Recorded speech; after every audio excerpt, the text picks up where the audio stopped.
Hey there, StarCraft fans! It's Falcon Paladin coming to you with yet another edition of StarCraft 2 Legacy of the Void.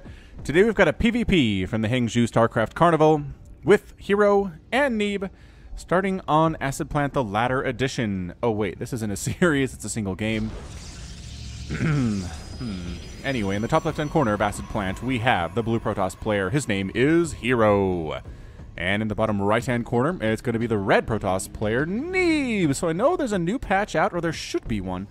I'm casting this on Sunday of this week, and I'm going to post it here later.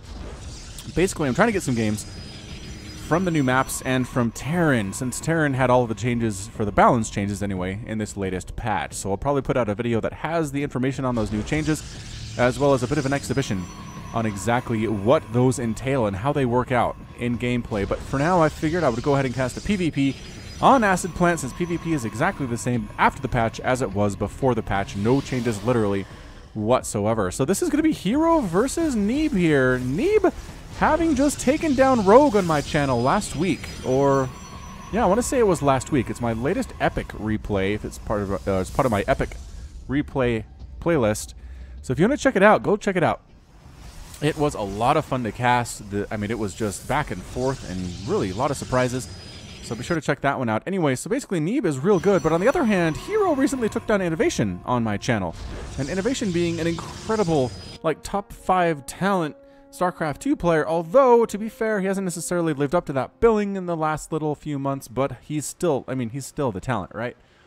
You can't forget about him, is what I'm trying to say here. So herO versus Neeb should be excellent. Should be very good here. I love the scouting from Neeb. No scouting at all from herO. None whatsoever. Neeb does love to do this. Showtime and Neeb, I think, are the Protoss that consistently play this game, where they mess with the mineral patches for the enemy probes and workers.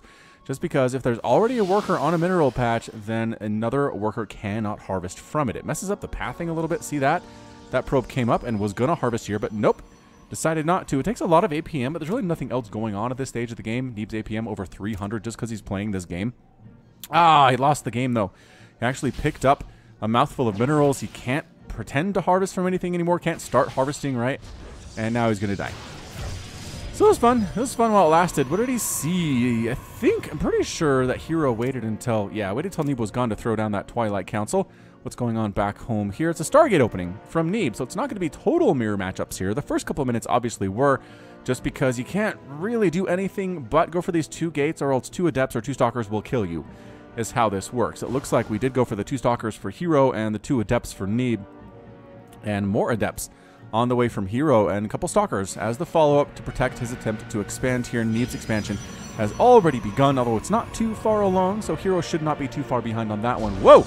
Dark Shrine opening from herO. So either that's going to be for Dark Templar, or that's absolutely going to be for them Archons, which are pretty good in this matchup, although I do really like Immortals a lot more, especially if your opponent's heavy Stalker. Immortals are worth their weight in gold.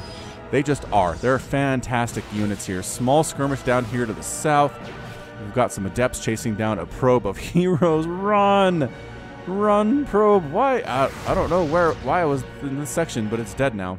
And this Adept manages to get out because phase is really good.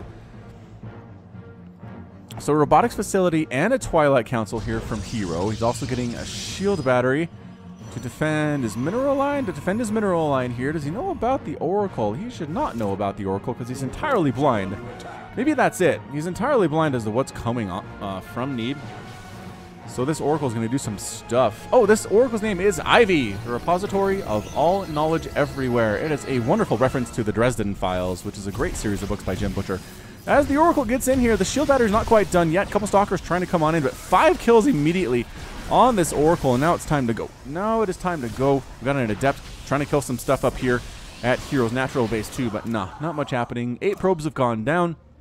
It is 20 to 30 harvesters. Neeb is up big time right now, and on 2 bases, and happily harvesting from his natural base, whereas herO is not. So Ivy coming back on in, gets another probe, but might die to these Stalkers if you're not careful there, Ivy. Ooh, more Stalkers in the main, couple more extra shots, but does manage to escape with her life. So yeah, the Dresden Files, it's actually interesting. I'm not sure if I talked about it on the channel before, but it's by Jim Butcher, and he was writing books and trying to get them published and just getting rejected left and right. So he was taking a writing class, and his writing instructor said, hey, I just want you to write a book that uses every single trope, every single overused writing technique that you've ever seen in a book and just cram it into one single novel, just as an exercise, right? So he does it, and it's the first book of the Dresden Files, and he sends it in to get it published, and it gets published, and it's on book like 18 now. So go figure, huh? If you want to sell books, maybe use the tropes, maybe use the things. Maybe they're effective for a reason. Maybe they're overused for a reason, is because they get stuff done. They sell books. He's gotten a lot better with it. A lot of the earlier Dresden Files books are very much wish fulfillment. It's like riding a dinosaur, like zombie dinosaur through downtown Chicago and things like that. But the later books get a lot more interesting. I feel like good character development throughout, honestly. His Dresden's a good character. Even the dog, Mouse, wonderful character here. So you should check out the Dresden Files. There was a TV show, but I've never watched it, and from what I understand, it's pretty terrible TV, so people like to pretend it doesn't exist. But yeah, that is it. That's where Ivy is from. Ivy is one of the characters in the Dresden Files. Just a lot of great characters. Can't wait for the new book to come out this September. I believe it is called Peace Talks. It's been out. It's been in production for a while. I understand it's probably harder to write these the further along he gets in the story. It gets more complex. All right, enough about that. Enough about that. Oracle's flying around trying to make sure that nothing untoward is happening out of herO, throwing down Revelations. Immortal production has begun for both of these players. Zealot and some sentries here from Neeb too. So Immortal count is currently 2-1. Resources lost is 500 to 300. herO has lost a little bit more here in that he's lost 9 probes compared to 1 probe, but a couple of depths have gone down for Neeb. Probably a fair trade, I'd say. It is 47 to 41 harvesters. Neeb is still up, but not as much as he was previously. herO's really trying to catch back up into that worker count as best as he can. And as best as he can is way better than as best as I can. Let's just make that very, very clear. 2 immortals for herO, 3 for Neeb, but both players are making them. Both players getting charged for their zealots. These oracles kind of feel like they could be... Oh, look at this. Ivy and Friend going to try to kill these adepts and might get the 1. Oh, does get the 1, but dies in the process. Oh, but throws the Revelation down before she goes down. That was awesome. That was a great play out of Neeb. Trying to sneak into this natural base. There's really no static defense here, so able to get a couple probe kills before Oracle is forced to flee, but defense did show up eventually, just not immediately there. herO going to try to take down this third base of Neeb with Stalkers and with an Adept. There are 3 Immortals wandering over to deal with this, and yeah, I think that's enough. That is enough. The Blink away with the Blink Stalkers from herO and the Shade away with the Adept, immediately retreating from those Immortals. 4 Immortals is real scary if you have a Stalker force. It's just that bonus damage versus armored. I know I talk about it every time, but 20 versus 50 damage if they're shooting at an armored unit. That's what Roaches are, that's what Stalkers are, that's what Ultralisks are. That is why they're so good against those particular units. It's that extra damage that they get. Warp Prism out for herO, very nice for warping it at the front. Oh, these Stalkers want this Oracle so bad, but she's too fast. Hallucinated Phoenix from herO flying on in.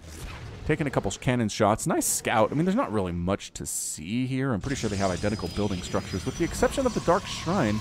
Is that canceled? Ah, herO canceled the Dark Shrine. I think it probably... No, wait, no. Structures for herO. No, I wanted the Templar Archives instead. Darn it. That's where these Archons are coming from. These Archons are coming from, as I click the correct thing. It is 51 to 46 total harvesters. Neeb has a lead, but herO keeps creeping up on him. He's got the Stalkers, he's got the Archons, he's got the Sentries and the Immortals and the Zealots doing what he needs to do. Problem is, army supply is about 4,600 for herO and 5,600 for Neeb. So Neeb's got an advantage. Big warping, though. Oh, it's an Immortal Stalker drop inside the main base. Is Neeb prepared for this? I am not convinced that he is prepared for this. Can he get this Artosis Pylon? Look at this thing. Look at this Pylon. No, he didn't get it. He didn't get it. There we go. Zealot sacrifices himself to depower a ton of stuff here.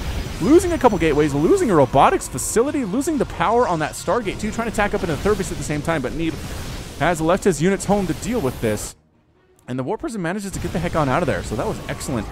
Excellent attack there from herO. Liked it a lot. Is there still a Zealot in here? There's still a Zealot killing some probes down in Neeb's base. He's lost only 2 so far, so that's actually pretty good defense there by Neeb, and shoves away most of herO's army. So Neeb has the bigger army composition.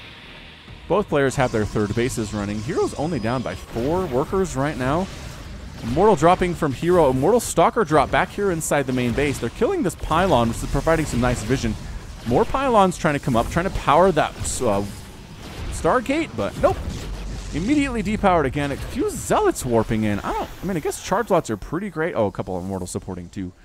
I mean, charge lots not bad against stalkers that can't really blink away. If they're backed into a corner like this, zealots are going to be really, really good.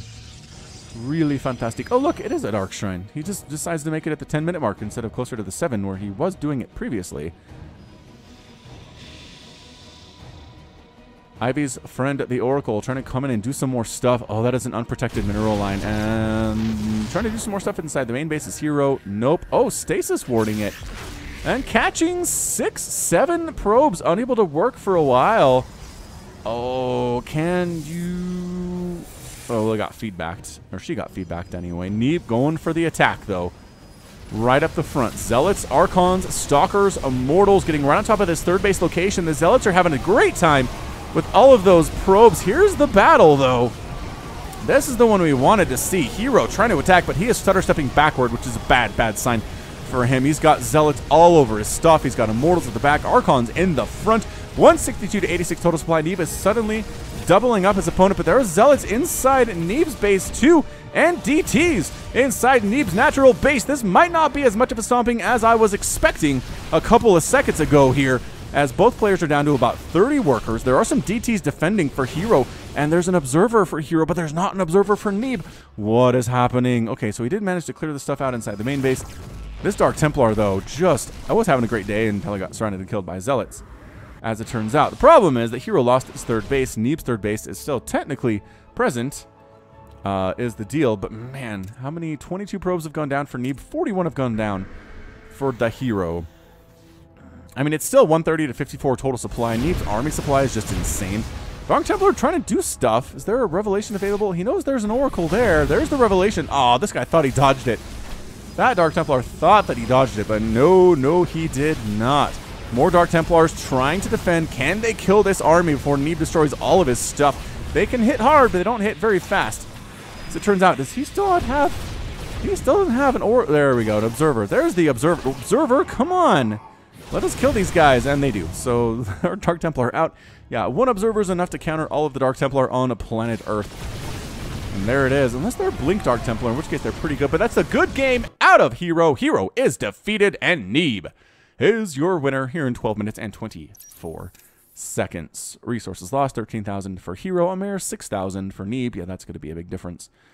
Pretty much, I mean, 20 extra workers were lost for herO. He lost all 4 of his Immortals. All 4? All 4 of his Immortals. And Neeb kept all of his Immortals alive in that game. All of them. He did not lose an Immortal. That is just dead impressive. That's one way to win a PvP, man, is babysit these guys.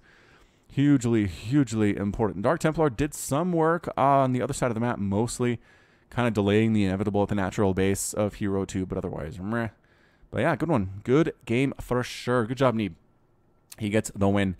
And all right, that's going to be it from me. This has been Falcon Paladin coming to you with yet another edition of StarCraft 2 Legacy of the Void. Go ahead and hit that like button. Hit that subscribe if you like what you saw and what you heard today. You can also catch me on Twitter, Facebook, and Patreon, all at /Falcon Paladin. And until next time, as always, thank you so much for watching, and you take care of yourself.